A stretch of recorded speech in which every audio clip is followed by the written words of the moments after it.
الله.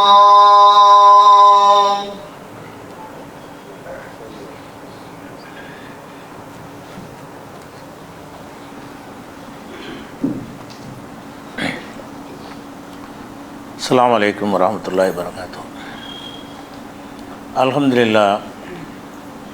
لله نحمده ونستعينه ونستغفره ونعوذ بالله من شرور أنفسنا ومن سيئات أعمالنا من يهده الله فلا مضل له ومن يضلل فلا هادي له وأشهد أن لا إله إلا الله وحده لا شريك له وأشهد أن محمدا عبده ورسوله أما بعد. கண்ணியத்திற்குரிய எல்லாம் வல்ல அல்லாஹு ஜல்ல ஷானஹு தஆலாவின் நல்லடியார்களே,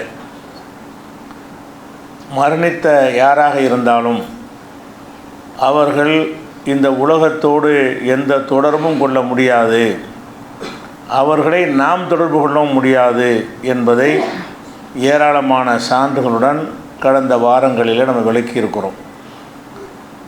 இதை ஏற்றுக்கொள்ளாத பொய்யான போலியான அறிஞர்கள் தவறான வாதங்களை மக்கள் மத்தியிலே வைத்து இறந்தவர்களோடு தொடர்பு கொள்ள முடியும் என்று மக்களை வழிகெடுத்து கொண்டிருக்கிறார்கள். அப்படி வைக்கக்கூடிய அவர்கள் வைக்கிற வாதங்களில் ஒரு முக்கியமான வாதம் என்னவென்று சொன்னால், நபிகள் நாயகம் ஸல்லல்லாஹு அலைஹி வஸல்லம் அவங்களுடைய பேரை கேட்டவுடனே நம்ம ஸலவாத்து சொல்கிறோம்.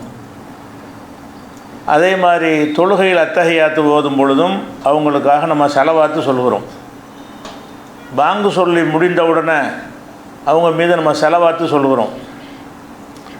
வெள்ளிக்கிழமை எனக்கு அதிகமாக நீங்கள் ஸலவாத்து சொல்லுங்கள் என்று நபி ஸல்லல்லாஹு அலைஹி வஸல்லம் அவர்கள் ஆர்வமூட்டியிருக்கிறார்கள். மன் ஸல்லா அலைஹி ஸலாத்தன் வாஹிதத்தன் ஸல்லல்லாஹு அலைஹி பிஹா அஷரா, என் மீது ஒரு ஸலவாத்து நீங்கள் சொன்னீர்கள் என்று சொன்னால் அல்லாஹ் உங்களுக்கு 10 மடங்கு அருள் புரிகிறான் என்று ரசூல் ஸல்லல்லாஹு அலைஹி வஸல்லம் சொன்ன செய்திகளை அறிந்து வைத்துக்கிறோம். இதை கொண்டு வந்து காட்டி மரணித்தவர்களோடு தொடர்பு கொள்ள முடியாது என்றால் நம்ம எதுக்கு ஸலவாத்து சொல்கிறோம்? ரசூலுல்லா பேரை கேட்டவுடன் நம்ம ஸலவாத்து சொல்கிறோமே அப்படின்னு சொல்லி பாமர மக்களை ஏமாற்றும் விதமாக இந்த வாதத்தை வைக்கிறார்கள். அந்த ஸலவாத்துனா என்னன்னு அவர்களுக்கு விளங்கவில்லை. ஸலவாத்து என்று சொன்னால் என்ன அறிந்து வைத்திருக்கிறார்கள், மக்கள் அறிந்து வைத்திருக்கிறார்கள் என்று சொன்னால், இந்த போலியான அறிஞர்கள் என்ன அறிந்து வைத்திருக்கிறார்கள் என்று சொன்னால், நபிகள் நாயகம் ஸல்லல்லாஹு அலைஹி வஸல்லம் அவர்களோடு நம்ம தொடர்பு கொள்ளக்கூடிய ஒரு பிரார்த்தனை தான் ஸலவாத் என்று விளங்கி வைத்திருக்கிறார்கள். ஸலவாத் சொல்கிறதுனா ரசூலுல்லாவை நோக்கி நம்ம இதை பேசுகிறோம், ரசூலுல்லாவை நோக்கி நம்ம அழைக்கிறோம், அவங்கள்ட்ட ஏதோ கோரிக்கை வைக்கிறோம் என்று தான் இந்த ஸலவாத்தினுடைய பொருள் என்பதாக விளங்கி வைத்திருக்கிறார்கள். அதன் அடிப்படையில் தான் இந்த வாதம் வைக்கப்படுகிறது. உண்மையில் இந்த ஸலவாத் என்பது இவர்கள் வைக்கிற வாதத்துக்கு நேர் எதிரான ஒரு கருத்தை தரக்கூடியதாக அமைந்திருக்கிறது. இப்போ ஸலவாத் என்று சொன்னால் என்ன என்று கேட்டால், நபிகள் நாயகம் ஸல்லல்லாஹு அலைஹி வஸல்லம் அவர்கள் மரணித்த பிறகு யார் மரணித்தாலும் அவர்களை அவங்களை விரும்பக்கூடியவர்கள் கொண்டாடுவார்கள். முக்கியமான ஒரு பிரமுகர், ஒரு மத குருமார்கள் மரணித்துட்டாங்கன்னு சொன்னால் அவங்கள மதிக்கிறவங்க என்ன செய்வாங்கன்னா அவங்கள மகிழ்ச்சியாக கொண்டாடுவாங்க, புகழ்வாங்க, போற்றுவாங்க. இது உலகத்தில் வழக்கமாக இருக்கிறது. இப்போ நபிகள் நாயகம் ஸல்லல்லாஹு அலைஹி வஸல்லம் என்ன செய்கிறாங்கன்னு சொன்னால், என்னுடைய மரணத்திற்கு பிறகு என்னை நீங்கள் நினைவு கூறுவதாக இருந்தால் இந்த ஸலவாத்து மூலம் தான் என்ன செய்யணும், எனக்கு நினைவு கூறணும் என்ற முறையில் இந்த ஸலவாத்தை கற்று தந்திருக்கிறார்கள். இந்த ஸலவாத்துடைய அர்த்தம் என்ன என்று கேட்டால், நபிகள் நாயகம் ஸல்லல்லாஹு அலைஹி வஸல்லம் அவங்களுக்காக அல்லாஹ்விடத்தில் நாம் துஆ செய்வது. ஸலவாத்துக்கு அர்த்தம் என்னென்று கேட்டால், நம்ம நபியை அழைக்கிறது கிடையாது, நபியிடத்தில் கோரிக்கை வைக்கிறது கிடையாது, நபியிடத்தில் பேசுகிறதும் கிடையாது. ஸலவாத்துடைய அர்த்தம் என்னென்று கேட்டால், அல்லாஹ்விடத்தில் பேசுகிறோம். எப்படி பேசுகிறோம்? இறைவா எங்கள் நபிக்கு அருள் செய்வாயாக என்று பேசுகிறோம். அப்போ ஸலவாத் என்பது ரசூலுல்லாவை நோக்கி பேசுகிற மாதிரி நினைத்து கொண்டு, நபிகள் நாயகத்திடம் உரையாடுவது போடு நினைத்து கொண்டு, அப்போ மரணித்த பிறகு நம்ம உரையாடி கொண்டு தானே இருக்கிறோம் என்று ஒரு தப்பான வாதம் வைக்கிறார்கள். இப்போ சில ஸலவாத்துகளை உங்களுக்கு நேரடியாக உங்களுக்கு மொழிபெயர்த்து சொன்னால் புரிந்துவிடும். நம்ம அத்தஹியாத்தில் ஓதக்கூடிய ஸலவாத்தை எடுத்துக்கிறோங்க. எல்லோரும் அத்தஹியாத்து இருப்புல உட்காந்து ஓதுகிறோம். எப்படி ஓதுகிறோம்? அல்லாஹும்ம சல்லி அலா முஹம்மதின். அல்லாஹும்மன்னு அல்லாஹை தான் கூப்பிட்றோம். இறைவா செலவாத்துடைய ஆரம்பமே என்னன்னு கேட்டால் இறைவனை அழைக்கிறது தான். அல்லாஹும்ம இறைவா சல்லி அலா முஹம்மதின், முகம்மதுக்கு நீ அருள் புரிவாயாக, எங்கள் முகமது நபிக்கு நீ அருள் புரிவாயாக. அலா ஆலி முஹம்மதின், முகமது அவர்களுடைய குடும்பத்தாருக்கும் நீ அருள் புரிவாயாக. கமா சல்லைத்த அலா இப்ராஹீம், இப்ராஹிம் நபிக்கு நீ அருள் புரிந்தது போல அருள் புரிவாயாக. அலா ஆலி இப்ராஹீம், இப்ராஹிமுடைய குடும்பத்தாருக்கு நீ அருள் புரிந்தது போல எங்கள் நபி முகமது நபிக்கு அருள் புரிவாயாக. இதில் ரசூல்லாவை அழைக்கிறதா அது வருதா? ரசூல் ஸல்லல்லாஹு அலைஹி வஸல்லம் நமக்கு என்ன கற்றுத்தர்றாங்கன்னு கேட்டால், நான் மரணித்த பிறகு நான் உங்களுக்கு ஒன்றும் செய்ய இயலாது, உசுரோடு இருக்க நீங்கள் தான் எனக்கு எதாவது செய்ய முடியும். அதான் அதுக்கு அர்த்தம். நான் மரணித்த பிறகு உங்களுக்கு துவா செய்வதோ உங்களுக்கு உதவி செய்வதோ இயலாது. ஆனால் நான் மரணித்த பிறகு நீங்கள் உயிரோடு இருக்கிறீர்கள், வாழுகிற மக்கள் உயிரோடு இருக்கிறீங்க, நீங்கள் என்ன செய்யலாம்னு கேட்டால் எனக்கு வேண்டி அல்லாட்ட துவா செய்யலாம், எனக்கு வேண்டி அல்லாட்ட நீங்கள் துவா செய்யுங்க. நம்மிடத்தில் துவாவை கேட்குறாங்க ரசூல் ஸல்லல்லாஹு அலைஹி வஸல்லம் அவர்கள். நம்மிடத்தில் எனக்காக நீங்கள் துவா செய்யுங்கன்னு கேட்குறாங்க. அதுதான் அந்த செலவாத்துடைய அர்த்தம். நம்ம தொழுகையில் ஓதக்கூடிய செலவாத்துக்கு அர்த்தம் என்னன்னு கேட்டால், இறைவா முகமது நபிக்கு நீ அருள் புரிவாயாக. அப்போ அதில் என்ன வழங்குறது? நம்ம ரசூல்லாட்ட நம்ம துவா செய்து வந்து அவங்க மேலே வந்துடுறாங்க. நம்ம ரசூல்லாவுக்கு துவா செஞ்சால் என்ன அர்த்தமாகுது? மரணித்த பிறகு நமக்கு இயன்றது கூட அவங்களுக்கு இயலன்ற அர்த்தம். மரணித்த பிறகு நமக்கு துவா செய்ய இயலும், ரசூல்லாவுக்கு துவா செய்ய இயலாது, எல்லா செயல்பாடும் முடிந்து போய் விடுகிறது. அப்போ அதனால் ரசூல்லா என்ன செய்கிறாங்கன்னு கேட்டால், எனக்காக நீங்கள் வந்து செலவாத்து சொல்லுங்கள். அதே மாதிரி ரசூல்லாவுடைய நீங்கள் பேரை கேட்குறீங்க, பேரை கேட்டோன்னு என்ன செய்கிறீங்கன்னா ஸல்லல்லாஹு அலைஹி வஸல்லம் அப்படின்னு ஒரு செலவாத்தை சொல்கிறீங்க. அதுக்கு என்ன அர்த்தம்? ஸல்லல்லாஹு, அல்லாஹ் அருள் புரிவானாக, அலைஹி அவருக்கு அருள் புரிவானாக. ஸல்லல்லாஹு அலைஹி வஸல்லத்துக்கு அர்த்தம் என்னன்னு கேட்டால், அல்லாஹ் அவருக்கு அவர் பேரை கேட்டீங்கல்ல முகமதுன்னு சொல்லிட்டாங்க, நீங்கள் என்ன செய்யணும்? ஸல்லல்லாஹு அலைஹி வஸல்லம்னு சொல்லணும். நானே பேசும்போது முகமது ஸல்லல்லாஹு அலைஹி வஸல்லம்னு சொல்கிறேன், அல்லது நபிகள் நாயகம் ஸல்லல்லாஹு அலைஹி வஸல்லம்னு சொல்கிறோம். இப்போ ஸல்லல்லாஹு அலைஹி வஸல்லம்னு ஷார்ட்டாக ஒரு செலவாத்தை சொல்லுகிறோம். இதுக்கு என்ன அர்த்தம்? நபியை அழைக்கிற அர்த்தம் கிடையாது, நபியை கூப்பிட்ற அர்த்தம் கிடையாது. இறைவன் அவருக்கு அருள் புரிவானாக. நமக்கு இந்த மார்க்கத்தை கொண்டு சேர்ப்பதற்காக அவ்வளோ கஷ்டப்பட்டுருக்கிறாங்க, அவ்வளோ தியாகம் பண்ணியிருக்கிறாங்க, தங்களுடைய வாழ்நாள் பூரா சேர்த்த செல்வத்தையெல்லாம் இழந்திருக்கிறாங்க, வீடு வாசல் சொந்த ஊரையெல்லாம் இழந்து ஹிஜ்ரத் பண்ணி போயிருக்கிறாங்க. இவ்வளவு சிரமங்களை தாங்கி இந்த மார்க்கத்தை நம்மிடத்தை கொண்டு சேர்த்ததற்காக நம்ம நன்றி கடனாக என்ன செய்கிறோம்? அவங்களுக்கு துவா செய்கிறோம். இறைவா எங்களுடைய முகமது நபிக்கு நீ அருள் புரிவாயாக. இதுதான் அந்த ஸல்லல்லாஹு அலைஹி வஸல்லம் என்பதற்கு அர்த்தமாக இருக்கிறது. அதே மாதிரி வந்து அல்லாஹும்ம ஸல்லி வஸல்லிம் பாரிக் அலைஹின்னு சொல்லுவாங்க, சின்னதாக சொல்லுவாங்க, அல்லாஹும்ம ஸல்லி வஸல்லிம், இறைவா நீ அருள் புரிவாயாக. அப்போ வந்து ரசூல் ஸல்லல்லாஹு அலைஹி வஸல்லம் அவர்களுக்கு நம்ம செலவாத்து சொல்கிறோம் என்று சொன்னால், அந்த செலவாத்துடைய அர்த்தம் என்னன்னு விளங்காமல் நம்ம ரசூல்லாவே கூப்பிட்றோன்னு விளங்கிக்கிட்டாங்க. அதில் என்ன சொல்லித்தரப்படுதுன்னு கேட்டால், மரணித்த பிறகு எனக்கு ஒன்றும் செய்ய இயலாது, உங்களுக்கு தான் செய்ய இயலும்ன்றதான் ரசூல்லா அதில் கற்றுத்தர்றாங்க. மரணித்த பிறகு எனக்காக நான் துவா செஞ்சுக்கிற முடியாது, நீங்கள் எனக்காக துவா செய்யுங்க. அப்போ நம்மிடத்தில் துவாவை கோருகிறார்கள், நாம் அவங்களுக்காக அல்லாட்ட கேட்குற துவாவுக்கு பேர் தான் செலவாத். நல்லா விளங்கிக்கணும். செலவாத் சொல்கிறோம்னா ஒவ்வொரு தலைவர்களும் அவங்களை புகழ்ந்து பாடக்கூடிய வகையில் தான் என்ன செய்வாங்க, மக்களை வழி நடத்திட்டு போயிருப்பாங்க. எனக்கு பிறகு என்னை ஆகா ஓகோண்டு புகழுங்கண்டு. இவங்க இறை தூதருங்கிற காரணத்தினால, உண்மையான தூதராக இருந்த காரணத்தினால அந்த கொள்கைக்கு பாதிப்பு இல்லாத வகையில் என்ன செய்கிறாங்கன்னு கேட்டால், என்னை நினைவு கூறுங்க. எப்படி நினைவு கூறுங்க? எனக்காக நீ அல்லாட்ட கேளுங்க, நான் ஒரு அடியான் தான், அல்லா தான் எஜமான், அல்லாவிடத்துலாம் நீங்கள் துவா செய்யணுமே தவிர என்னிடத்தில் நீங்கள் துவா செய்ய முடியாது, எனக்காக நீங்கள் அல்லாட்ட துவா செய்யுங்க அப்படிங்கிறதனுடைய பொருளாகத்தான் இந்த செலவாத்தை என்ன செய்யப்பட்டிருக்கு, நம்ம கற்றுத்தரப்பட்டிருக்குது. அல்லாவும் என்ன செய்கிறான்னா சல்லு அலைஹி, அவருக்காக நீங்கள் யாயுள்ளது நாமனும் சல்லு அலைஹி ஓ சல்லிமு தஸ்லீமா, மூமின்களை நீங்கள் அவருக்காக நீங்கள் செலவாத்து சொல்லுங்கள், அதாவது துவா செய்யுங்கள்னு அர்த்தம். நமக்கு அல்ல என்ன கட்டளையிடுறான்? ரசூல்லாவுக்காக துவா செய்யுமாறு கட்டளையிடுகிறான். அல்லாவுடைய தூதரும் அந்த செலவாத்தை செய்யுமாறு வலியுறுத்தி இருக்கிறார்கள். அதிகமாக எனக்கு அந்த செலவாத்து அதிகமாக அர்த்தத்தோடு சொல்லி வந்தார்களே ஆனால் ஷிர்க்கு பக்கமும் போக மாட்டாங்க. இந்த செலவாத்தை நம்ம சொல்கிறோம், செலவாத்து ரசூல்லா பேரை கேட்டால் ஸல்லல்லாஹு அலைஹி வஸல்லம்னு சொல்லாமல் யாருமே இருக்கிறது இல்லை.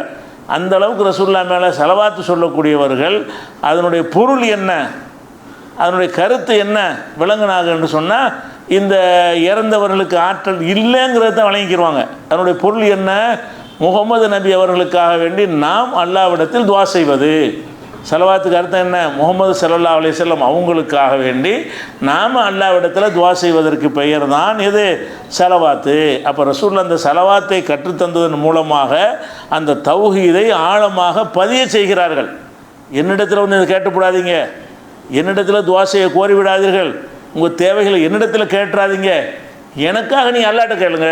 அதான அர்த்தம். செலவாத்து சொல்லி எனக்காக துவா செய்யுங்களா என்ன அர்த்தம்னு கேட்டால், என்கிட்ட வந்து எதுவும் கேட்டுறாதீங்க, என்னிடத்தில் வந்து துவாவையும் கோராதீங்க, எந்த பொருளையும் கேட்காதீங்க, எனக்காக கூட நீ அல்லாட்ட துவா செய்யுங்க.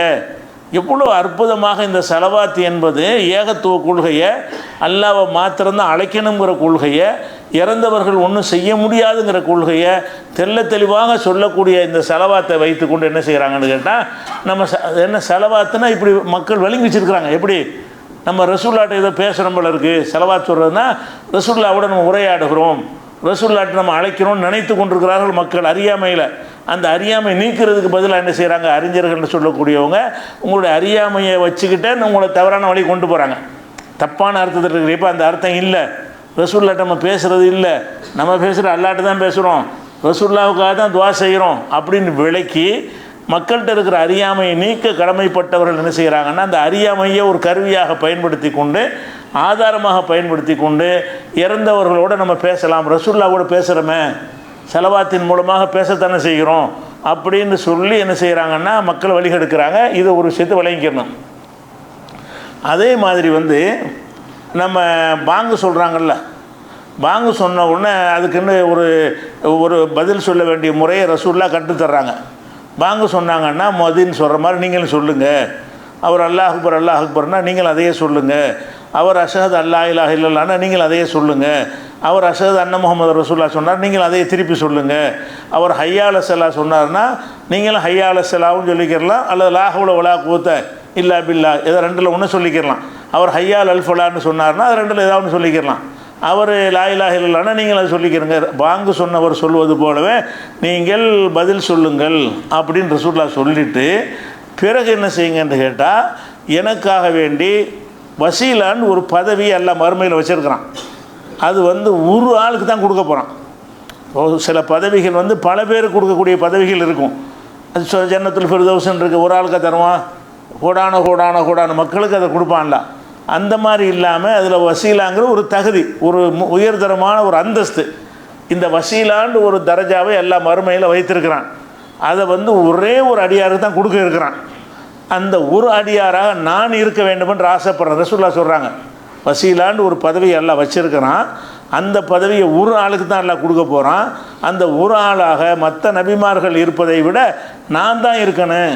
அந்த ஒரு பதவியில் அந்த ஆசைப்படலாம். புகழ் பதவிக்கெல்லாம் உலகத்துக்கு ஆசைப்படக்கூடாது. மறுமையில் உயர்வானதுக்கு ஆசைப்படுறது வரவேற்கத்தக்கது. நீங்களும் ஆசைப்படலாம், நான் ஆசைப்படலாம். ரசூலுல்லாஹ் எப்படி ஆசைப்பட்டாங்க, பெரிய பேராசைப்பட்டாங்கன்னு நினைக்கக்கூடாது. இது ஆசைப்படக்கூடிய விஷயம். மறுமையில் வந்து பெரிய தரஜா கிடைக்க வேண்டும் என்று நம்மளும் ஆசைப்படலாம், ஒவ்வொருத்தரும் ஆசைப்படலாம். ரசூலுல்லாஹ் ஆசைப்படுறாங்க. எப்படி அல்ல அந்த வசீலான்னு ஒன்று வச்சுக்கிறாங்க, அது நம்ம கிடைச்சா நல்லா இருக்குமே. மறுமையில் கிடைக்கிறது ஆசைப்படுவது பேராசையிலையோ தவறுலையோ வராது. அப்போ அந்த மாதிரி ரசூலுல்லாஹ் ஆசைப்பட்டு என்ன செய்கிறாங்க, அந்த வசீலாங்கிற பதவியை எனக்கு கிடைக்கணும்னு ஆசைப்பட்றேன். அப்படி கிடைக்கணுமா இருந்தால் நீங்கள் எல்லாம் எனக்காக அதை பாங்கு சொன்ன பிறகு துவா செய்யுங்கிறாங்க, அதை கேளுங்கிறாங்க. ரசூலுல்லாஹ் என்ன சொல்லி தர்றாங்க, அந்த வசீலான்னு ஒரு பதவி இருக்குல்ல, அந்த வசீலாங்கிற பதவியை எங்கள் நபிக்கு நீ கொடுப்பாயாக அப்படின்னு நீங்கள் ஒவ்வொருத்தரும் எனக்காக துவா செய்யுங்க. அவங்களுக்காக நம்மளை துவா செய்ய சொல்கிறாங்க. நம்ம அவங்கள்ட்ட போய் பேசுகிற மாதிரி இல்லை. அவங்கள்ட்ட அந்த வசீலாங்கிற பதவி கிடைக்கணுமா இருந்தால் நம்ம எல்லாரும் கோடான மக்கள் அவங்களுக்காக பிரார்த்தனை செய்யும் பொழுது அவர்களுக்கு கிடைப்பது உறுதி செய்யப்படும் அப்படிங்கிற ஒரு அர்த்தத்தில் என்ன செய்கிறாங்கன்னா, ரசூல் ஸல்லல்லாஹு அலைஹி வஸல்லம் அவர்கள் அந்த பாங்கு சொல்லி முடித்தவுடனே என் மீது செலவாத்து சொல்லுங்கள், அதுக்கு பிறகு வசீலாங்கிற பதவியை கேளுங்கள் எனக்காக வேண்டி. இந்த வசீலாங்கிற பதவி ஒன்று இருக்கிறது. வசீலான்னு இன்னொரு அர்த்தம் இருக்குது. ஒருத்தருடைய பொருட்டால் கேட்பது அந்த வசீலா இல்லை, இது வசீலான்னு ஒரு பதவிக்கு பேர். அதில் வர்றேன் அதுலா தரஜாத்தின் ஃபில் ஜன்னா. ரசூலுல்லாஹ் அதை விளக்கம் சொல்லிடுறாங்க, சொர்க்கத்தில் உள்ள ஒரு உயர்வான ஒரு பதவி, அந்த பதவி வந்து எனக்கு தான் கிடைக்கணுன்றாங்க. இதை நீங்கள்லாம் துவா செய்யுங்கிறாங்க. நீங்கள் பாங்குக்கு பிறகு ஓதுறீங்கள துவாவில் அதை நான் சொல்கிறீங்க, அல்லாஹும்ம ரப்ப ஹாதிஹி தாவத்தி தாம்மத்தி முஸ்ஸலாத்தில் காயிமத்தி ஆத்தி முஹம்மதனில் வசீலா. அது ரசூலுல்லாஹ் அந்த துவா கற்றும் தர்றாங்க. எப்படி நீங்கள் வசீலாவை கேட்கணும்னு கேட்டால், அல்லாஹும்ம ரப்ப ஹாதிஹி தாவத்தி தாம்மத்தி, இந்த பரிபூரணமான அழைப்பு பாங்குக்கு அந்த வார்த்தையை சொல்கிறாங்க. இந்த பரிபூரணமான பாங்கு என்ற அழைப்புக்கு சொந்தக்காரனே, ஒசலாத்தில் காய்மதி நிலையான தொழுகைக்கு சொந்தக்காரனே. தொழுகை அல்லாஹ்வுக்காகத்தானே தொழுகிறோம். இந்த தொழுகைக்கு நீ தான் எஜமானாக இருக்கிற, இந்த பாங்குக்கு நீ தான் எஜமானாக இருக்கிற என்று சொல்லிவிட்டு ஆத்தி முகமதன், முகமதுக்கு நீ கொடுப்பாயாக அல் வசீலத்தை, வசீலாங்கிற பதவியை கொடுப்பாயாக. அப்போ நம்மளும் ரசூலுல்லாஹ் சொல்லி தந்தவாறு ஒவ்வொரு பாங்கு சத்தம் கேட்ட பிறகு பாங்குக்கு பதில் சொல்லிவிட்டு செலவாத்தும் சொல்லிவிட்டு இந்த பாங்குடைய துவாவை ஓதுகிறோம். இந்த துவா ரசூலுல்லாஹ் கற்றுத்தந்த துவாவை கற்றுத்தந்துட்டு என்ன விளக்குறாங்க. ஏன் இந்த துவாவை நான் கேட்க சொல்கிறேன்னு கேட்டால், நீங்கள்லாம் எனக்காக கேட்டீங்கன்னு சொன்னால் அந்த வசீலாங்கிற பதவி எனக்கு கிடைக்கும். அப்போ மரணித்ததற்கு பிறகு நம்மைத்தான் ரசூலுல்லாஹ் வந்து துவா செய்ய சொன்னார்களே தவிர தனக்காக வந்து துவா செய்யுமாறு உங்கள்கிட்ட அவங்க கோருறாங்க. நீங்கள் உள்ட்டா தலைகளை வழங்கிட்டு இருக்கிறீங்க. நம்ம போய் அவங்கள்ட்ட கேட்கணும், நம்ம போய் பெரியார்கள்ட்ட துவா செய்யணும், நீங்கள் வழங்கியிருக்கிறீங்க. எந்த பெரியார் மகனாக இருந்தாலும் சரி மரணித்துட்டார்னு சொன்னால் அவருக்காகத்தான் நாம துவா செய்யணும், அவருக்காகத்தான் நாம துவா செய்யணுமே தவிர அவரிடத்தில் துவா செய்தல் என்ற ஒரு வழிமுறையே இஸ்லாத்தில் கிடையாது. அப்போ நபிகள் நாயகம் ஸல்லல்லாஹு அலைஹி வஸல்லத்துக்காக இந்த பாங்குக்கு பிறகு நீங்கள் செய்யக்கூடிய துவா எதை காட்டுது? அந்த துவா என்ன காட்டுதுன்னு கேட்டால் அவங்கள்ட்ட நம்ம பேச முடியாது, அவங்கள்ட்ட எந்த கோரிக்கையும் வைக்க முடியாது, அவங்களுக்காக அல்லாட்ட தான் கோரிக்கை வைக்க முடியும், அதை காட்டுகிறது. அதே மாதிரி நீங்கள் நடைமுறையில் மார்க்கு அனுமதித்த சில விஷயங்களை நீங்கள் வாழ்க்கையில் கடைப்பிடிக்கிறீங்க. என்ன கடைப்பிடிக்கிறீங்கன்னா, ஒரு சில சஹாபாக்கள் பேரை கேட்ட உடனே ரலியல்லாஹு அன்ஹுன்னு சொல்கிறீங்க. அபூபக்கர் ரலியல்லாஹு அன்ஹு, உமர் ரலியல்லாஹு அன்ஹு, உஸ்மான் ரலியல்லாஹு அன்ஹுன்னு சொல்கிறீங்க. இது சஹாபாக்களுக்கு தான் சொல்லணும்னு சட்டம் கிடையாது, யாருக்கு வேணாலும் சொல்லலாம். ஆனால் நடைமுறையில் சஹாபாக்களுக்கு சொல்லணும், சஹாபாக்களுக்கு சொல்ல தப்பு இல்லை. எனக்கு கூட சொல்லலாம், உங்களுக்கு கூட சொல்லலாம். யார் பேரை கேட்டாலும் அவருக்கு அது என்ன, அதுக்கு அர்த்தம் என்னென்னு கேட்டால், அல்லாஹ் அவரை பொருந்தி கொள்வானாக. ஒரு ஆள் பேரை கேட்டுட்டீங்க, அபூபக்கர்ன்ற பேரை கேட்டீங்க, அவருக்கு நீங்கள் எதாவது செய்யணும். என்ன செய்யணும்? அபூபக்கரே எங்களை காப்பாற்றுங்கன்னு அவரை போய் கூப்பிடக்கூடாது, அவருக்காக நீ அல்லாட்ட கேட்கணும். அந்த பேரை கேட்டவுடன் ரலியல்லாஹு அன்ஹுன்னு சொல்வது எதை காட்டுகிறது? அவர் நம்மளோட ஒன்றும் செய்ய முடியும், அவருக்கு தான் நம்ம துவா செய்யலாம். உமர்னு கேள்விப்பட்டீங்க, உமருங்கிற வார்த்தையை கேட்டவுடனே உமர் ரலியல்லாஹு அன்ஹு, நான் உமர்னு சொன்னாலும் நீங்கள் ரலியல்லாஹு அன்ஹு சொல்லுவீங்க, அல்லது நானே உமர் ரலியல்லாஹு அன்ஹு சொல்லுவேன். அப்படி சொல்லணும்னு கட்டாயம் கிடையாது, சொல்வது தப்பும் கிடையாது. சொல்லித்தான் அவன் ஒரு சஹாபி பேரை கேட்டால் ரலியல்லாஹு அன்ஹு சொல்ல வேண்டும் அப்படின்னு எந்த ஒரு குர்ஆன் ஹதீஸ் கிடையாது. ஆனால் அல்லாஹ் பொருந்தி கொள்வானாக என்ற துவாவை யாருக்கு வேணாலும் செய்யலாம். அபூபக்கர்னு மொட்டையாக சொல்லிட்டு போனாலும் குற்றம் கிடையாது, ஆனாலும் ரலியல்லாஹு அன்ஹு சொன்னாலும் குற்றம் கிடையாது. இப்போ அபூபக்கர் ரலியல்லாஹு அன்ஹு நம்ம சொல்கிறோம்னா என்ன அர்த்தம்? அபூபக்கர் என்று சொல்லிவிட்டு ரலியல்லாஹு அன்ஹு, அவரை அல்லாஹ் பொருந்தி கொள்வானாக. இப்போ நம்ம அபூபக்கர்கிட்ட பேசுகிறோமா, அவருக்காக அல்லாட்ட பேசுகிறோமா?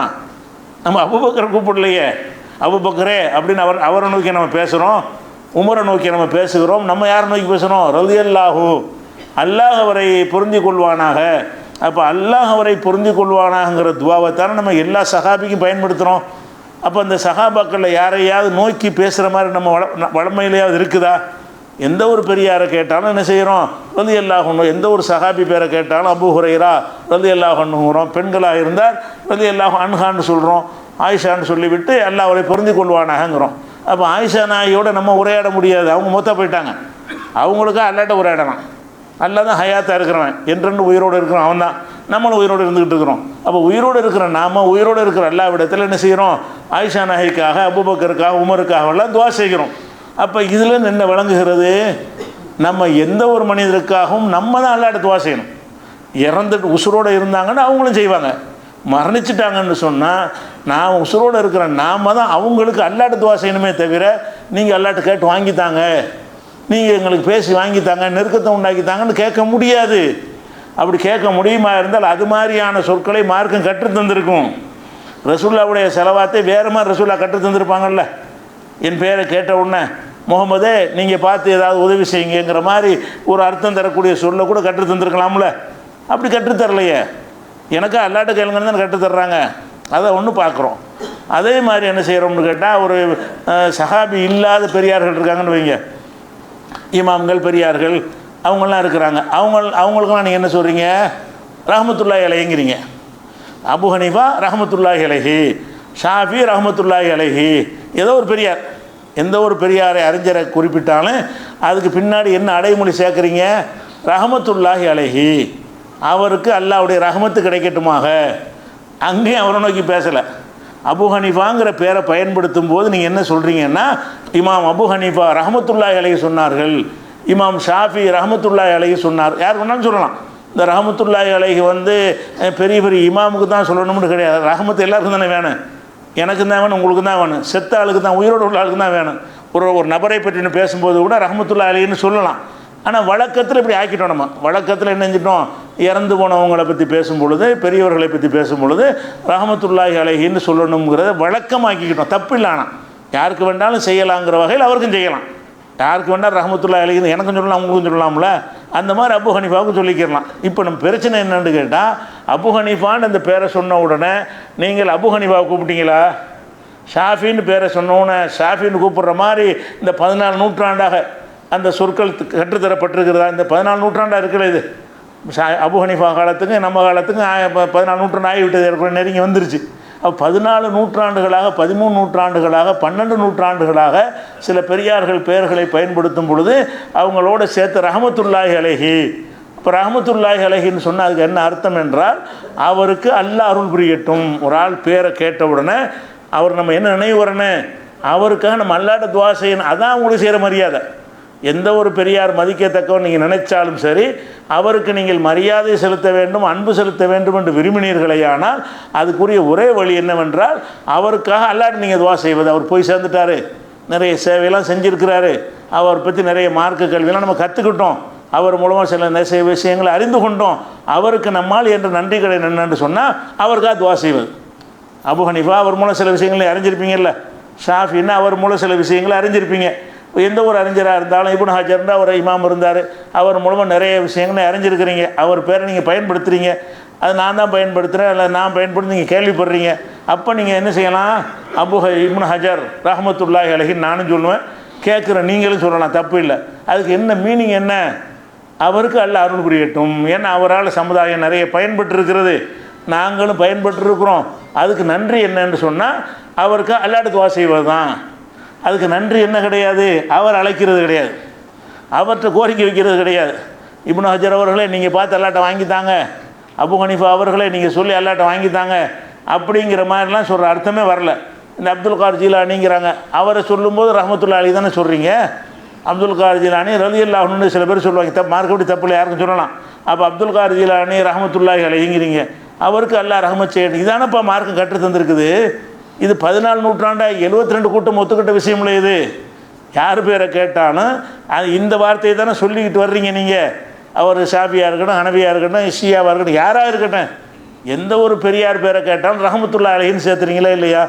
அப்போ அதுக்கு மீனிங் என்ன, 14 நூற்றாண்டு எதை கடைப்பிடித்துட்டு வர்றீங்களோ அது என்ன சொல்லுகிறது, அவர்களுக்கு நாம துவா செய்யணும்னு சொல்லுகிறது. மரணிச்சுட்டாங்கன்னு சொன்னால் அவங்களோட எந்த கான்டாக்ட் நம்ம கிடையாது, அவங்களுக்கு நமக்கு எதுவுமே செய்ய மாட்டாங்க, நாம தான் அவங்களுக்கு செய்ய முடியும். இறந்துட்டாங்கன்னு சொன்னால் அவர்களுக்காக நாம் தான் ஏதாவது செய்ய இயலுமே தவிர அவர்கள் நமக்கு ஒன்றும் செய்ய முடியாது, தனக்கும் செய்ய முடியாது. அவர்கள் தனக்காகவும் ஒன்றும் செய்ய முடியாது, அவர்கள் நமக்காக ஒன்றும் செய்ய முடியாது. நாம் அவர்களுக்கு செய்ய முடியும். நமக்கு ஹயாத் இருக்கிறது, நமக்கு உயிர் இருக்கிற காரணத்தினால் நாம் என்ன செய்ய முடியும், என்ன செய்ய முடியும், துவா செய்ய முடியும். ரசூலுல்லாஹ்வுக்கு துவா செய்ய முடியும், இமாம்களுக்கு துவா செய்ய முடியும். அதுதான் ரசூலுல்லாஹ் தெளிவாக சொல்கிறாங்க, இதா மாத்தல் இன்சானும், மனிதன் மரணித்து விட்டான் என்று சொன்னால் இன்கத்த அன்ஹு அமலுஹு, அவனுடைய அமல்கள் முடிந்து விடுகின்றன. மரணிச்சிட்டான்னு சொன்னால் எந்த அமலும் செய்ய முடியாது. இல்லாமின் சலாஸ், 3 காரியம்தான். இறந்ததற்கு பிறகும் அவன் செய்ததாக கணக்கில் வரணுமாக இருந்தால் 3 விஷயம். இறந்துட்டான்னா ஒன்றும் செய்ய முடியாது. ஆனால் நல்ல விஷயங்களை சில ஆள் கற்றுக் கொடுத்துட்டு மூத்தா போயிட்டான்னு வைங்க, அப்போ என்ன செய்யணும்னா அல்லாஹ்விடத்தில் இந்த கற்றுக் கொடுத்தான்ல அவனுடைய அமல்களில் இவனுக்கு ஒரு பங்கு கிடைக்கும். இவனே செஞ்ச மாதிரி நான் ஒரு 10 பேரை நேர்வழிப்படுத்திருக்கு நான் காரணமாக இருந்தேன்னு வைங்களேன், அப்போ எனக்கு என்னுடைய நன்மையும் கிடைக்கும், அந்த 10 பேர் செய்கிற நன்மையில் எனக்கு ஒரு பங்கு கிடைக்கும், அவங்களுக்கு ஒன்றும் குறையாது. அதனால் அப்படி இந்த மார்க்கத்தில் சொல்லும்போது 3 விஷயத்தை சொல்கிறாங்க. ஒன்று என்னது, நீங்கள் மரணித்த பிறகு உங்கள் நன்மை கிடைக்கணுமா இருந்தால் நீங்கள் ஒரு 4 விஷயத்தை 10 பேருக்கு சொன்னீங்க, அந்த 10 பேர் இன்னொரு 10 பேருக்கு சொல்கிறான், அந்த 10 பேர் இன்னொரு 1000 பேருக்கு சொல்கிறான். இப்படி கியாமத்து நாள் வரைக்கும் சங்கிலியாக போயிட்டே இருக்குது. நான் ஒரு 10 பேருக்கு சொல்ல, அடுத்த நூற்றாண்டில் அவர் இன்னொரு 10 பேருக்கு சொல்ல, அதுக்கடுத்த நூற்றாண்டில் அவர் ஒரு 10 பேருக்கு சொல்ல, இப்படியே ஒரு 500 வருஷத்துக்கு என்னுடைய பிரச்சாரத்தினுடைய தாக்கம் மக்கள் மத்தியில் இருக்கிறது என்று சொன்னால் அதில் எல்லாம் எனக்கு பங்கு கிடைக்கும். ஆனால் நான் மௌத்தா போயிருப்பேன். மௌத்தா போனால் கூட நமக்கு நன்மை வரணுமாக இருந்தால் மார்க்கத்தை நீங்கள் கற்றுக் கொடுத்துட்டு போயிருந்தீங்கன்னு வைங்க, அப்போ அது எவ்வளோ காலத்து வரைக்கும் அது செயலில் இருக்குதோ அது வரைக்கும் உங்களுக்கு நன்மை கிடைச்சிக்கிட்டே இருக்கும். அதான் மரணித்த பிறகு நன்மைக்கு தான் வழிங்கிறாங்க. மரணித்த பிறகு நீங்கள் அமல் தொழுக முடியாது, பிரார்த்தனை செய்ய முடியாது, ஒருத்தருக்கு உதவ முடியாது. என்ன செய்ய முடியும்? நீங்கள் முன்னாடியே சில கல்வியை கற்றுக் கொடுத்துட்டு போனீங்கன்னு சொன்னால் அதில் உள்ள நன்மை கிடைக்கும். அது மாதிரி நிலையான தர்மம். ஒரு கிணறை வெட்டிட்டு மௌத்தா போயிட்டீங்க, அந்த கிணறு எவ்வளோ காலத்துக்கு இருக்குதோ அவ்வளோ காலத்துக்கு நீங்கள் இந்த தர்மம் செஞ்ச நன்மை கிடச்சிக்கிட்டே இருக்கும். அந்த கிணத்துல நீங்கள் மௌத்தா போய் 100 வருஷத்துக்கு பிறகு அதில் தண்ணி எடுத்து ஒருத்தன் பயன்படுத்துவான், அவனுக்கு நீங்கள் தண்ணி கொடுத்தேன்னு நல்லா எழுதுவான். ஆனால் நீங்கள் இருந்திருக்க மாட்டீங்க. நீங்கள் மௌத்தா போய் 100 வருஷமாக இருக்கும், ஆனால் நீங்கள் தான் அந்த தண்ணீரை கொடுத்தே நல்லா எடுத்துக்கிறான். அப்போ நிலையான தர்மம், இதனால் உனக்கு செத்து போன பிறகு நன்மை கிடைக்கும். சாலிகான பிள்ளையை பெற்றுட்டு போகிறீங்க, அந்த பிள்ளைகள் தகப்பனுக்காக துவா செய்கிறாங்களா, அந்த தகப்பனே துவா செய்கிற இந்த 3 காரியம்தான். அந்த தகப்பனே துவா செய்வதாக எல்லாம் எடுத்துக்கொள்கிறான். அப்போ இந்த 3 தவிர எல்லாம் முடிஞ்சு போச்சுன்னு சொல்லும் பொழுது எப்படி இந்த செலவாத்துங்கிறத வைத்து கொண்டு இறந்து போனவர்களோட நம்ம தொடர்பு கொள்ள முடியும்னு நினைக்கிறீங்க? இறந்து போன யாருக்காக வேண்டி நம்ம தான் ஏதாவது செய்யணும், நல்லா விளைக்கணும். நீங்கள் பெரியார்னு ஒருத்தர் மதிக்கிறீங்கன்னா மதிச்சுட்டு போங்க, அவருக்கு நீங்கள் செய்கிற நன்றி கடன் என்ன? அவருக்கு அல்லாட்டு துவா செய்யுங்க. யாரெல்லாம் அவர் நிறைய காரியம் செஞ்சார், மனிதர்களுக்கு தவறுகள்லாம் செஞ்சுருக்கலாம், அவரை மன்னிப்பாயாக, அவருக்கு அந்தஸ்து கொடுப்பாயாகன்னு அவருக்கு நீங்கள் துவா செய்வது ஒன்று தான். நீங்கள் மதிக்கிற எந்த பெரியாருக்கும் செய்யக்கூடிய நன்றி கடன் என்பது தான் இஸ்லாம் கற்றுத்தரக்கூடிய ஒரு முறை. இன்னும் என்னென்ன வழிகள்லாம் மக்களை வழிகெடுக்கிறார்கள் என்ற விஷயங்கள் இன்ஷா அல்லாஹ் நம்ம அடுத்தடுத்த வரம் பார்க்கலாம்.